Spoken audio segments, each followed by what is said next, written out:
Thank you. With the summer recess looming and uncertainty over Brexit still dominating all political activity, let's remind ourselves of some of the key moments. Darren McCullens reports. You make me dizzy, running circles in my head. One of these days I'll chase you down. Well, look who's going crazy now. We're face to face, my friend.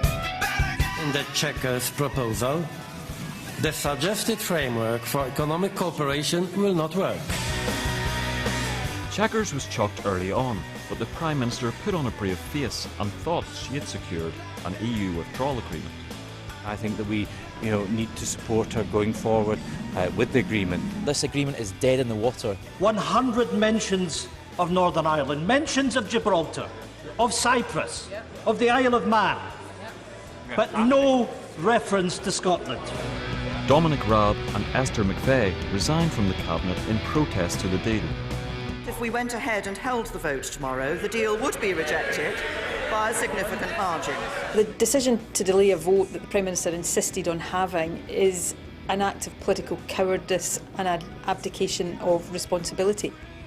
The deal was eventually crushed in Parliament. The ayes to the right, 202. The noes to the left, 432. The worst government defeat in modern British history. The government will listen. It is clear that the House does not support this deal, but tonight's vote tells us nothing about what it does support. The most important issue facing us is that the government has lost the confidence of this House and this country. I therefore, Mr. Speaker, inform you I have now tabled a motion of no confidence. The Prime Minister survived the motion, but her deal was defeated in the Commons twice more. The noes have it, the noes have it. Unlock! Every time she comes back here with her tail between her legs, she humiliates the British people. We have found an impasse in this House. It's time now to take this back to the people and have a people's vote. The withdrawal agreement, including the Irish backstop, is the only agreement on the table.